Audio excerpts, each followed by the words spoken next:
Michael Cockerill has worked in television since the late 1960s and is known for incisive documentary films that go inside British politics and which penetrate the minds and hearts of political leaders.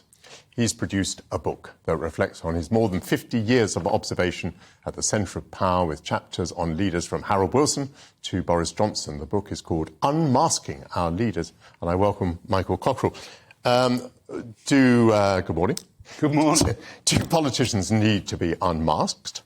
Oh, yeah. I mean, I think all politicians, and of course you would remember this from your days as a politician, spend much of their life concerned about the media, concerned about their media image, polishing their image. I feel that much of my life has been spent scratching the varnish off.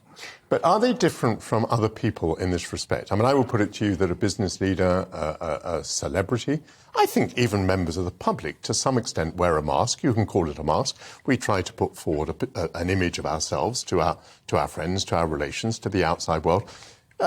I'm just wondering, really, this goes to the point of whether you think that politicians are a species apart. I think they are, in a way, because the people that you're talking about who are not politicians aren't up for renewal every 5 years from the public, and you have to contact directly with the public all the time as a politician, not when you're an industrialist or something like that. You see, I'm quite worried about your attitude because I think it permeates British politics, and I think it's fundamentally wrong. Where do politicians come from? They are members of the public until they step forward for election. They're probably councillors first and they become members of Parliament. They're not a different species. They're members of the public. And our democracy entirely depends upon the willingness of people who are ordinary people, whatever that means, to become one day politicians. And in a sense, they'll go on being themselves and they'll go on being ordinary. And it might have happened to you, I think. There's a photograph of you in your book with, I think it's the Fabian Society cricket team, and you're surrounded by very eminent Labour politicians of the day. This is quite some time ago. I was 14 at the time. You were 14. Yes. And it kind of led me to believe, well, Michael Cockerill might easily have become a politician. Alistair Stewart, who's on this programme, he might easily have become a politician, but no, he became a journalist. Is that right about you, by the way? Might you have been? I don't think I would have liked to be a politician. I think over the years, making films about politicians and finding out what's going on behind the scenes, almost always it's more complicated and more...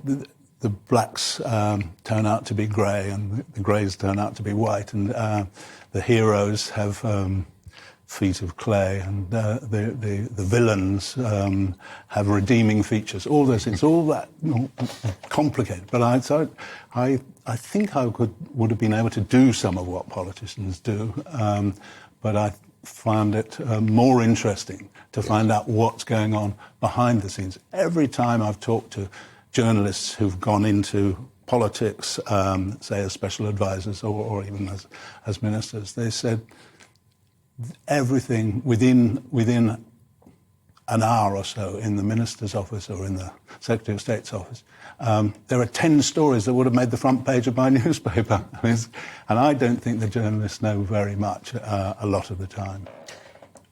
I'm happier with the way you're speaking now about whites and greys and blacks, because, I mean, this is very much my view. I don't know whether you're one of these people who think that politics is full of villains. I think politics is very representative of society. So it probably has about 10% villains, 10% saints, and a lot of kind of very muddled people in the middle. It seems to be rather perfectly representative of broader society. Discuss. I don't think that's right. No? In the sense, because what politicians are doing affect the lives of everyone, especially as we've seen, with Ms. Truss, then they have to be different people because of the effects they can have all the time, and they have to be as straight as they possibly can. Obviously, for security and other reasons, you can't tell us everything, but you shouldn't dissemble. You shouldn't give out an impression which is completely contrary to what you're saying behind the scenes.